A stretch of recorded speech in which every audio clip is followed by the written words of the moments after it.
Le bâtiment du Trampolino fait partie du projet de la fabrique de l'agence Tétrarque. Il s'agit d'un projet qui a été commandé par la ville de Nantes et réalisé en 2011. Cette structure de 8 niveaux est un centre culturel qui accueille spectacles et groupes de musique.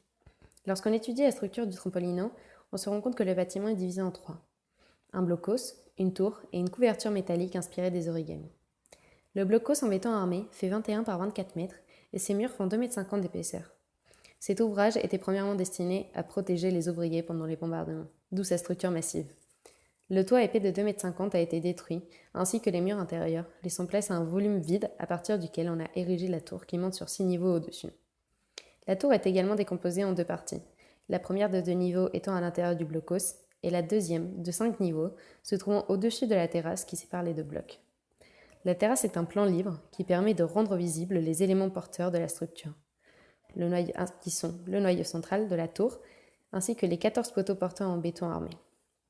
Ce plan libre donne une impression de lévitation au volume supérieur. La dernière partie est la couverture métallique, inspirée des origamis, qui donne une impression de complexité au bâtiment, bien qu'elle n'ait aucune fonction porteuse dans l'ensemble de la structure. Les fondations s'enfoncent sur 5 mètres de profondeur et traversent une dalle de béton armé de 1,7 m d'épaisseur. Leur longueur est définie par la charge globale du bâtiment qui lui est appliquée. Celle-ci est composée des charges permanentes et des charges d'exploitation. En effet, la charge de portée du sol doit toujours être supérieure à la charge appliquée. On peut observer comment se dessine la trame des fondations. Les fondations sont disposées de façon régulière dans un carré et espacées de 1,7 m. Cette trame se suit dans les étages supérieurs. Au rez-de-chaussée, 12 poteaux droits et visibles en béton viennent dessiner la trame.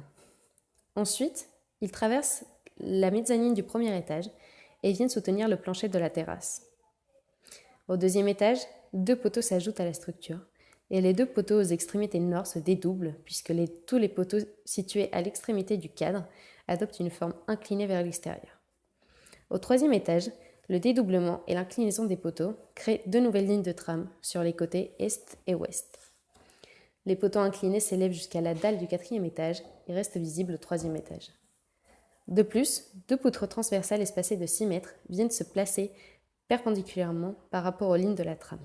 Ces poutres viennent soutenir le noyau central. À partir du 4e étage et sur tous les niveaux supérieurs, les murs porteurs viennent s'aligner sur les poutres et sur la trame créée par les poteaux porteurs. Ce lieu accueille des studios de répétition de musique, qui nécessitent une isolation phonique très importante. Par conséquent, les murs font 45 cm d'épaisseur.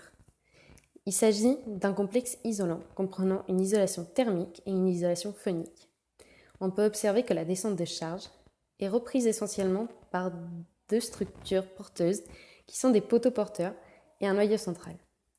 La charge des planchers du 4e étage jusqu'au dernier se reporte sur les murs de refond. La charge des murs de refond est reprise sur la structure poteau-poutre qui transmet ensuite les charges jusqu'aux fondations.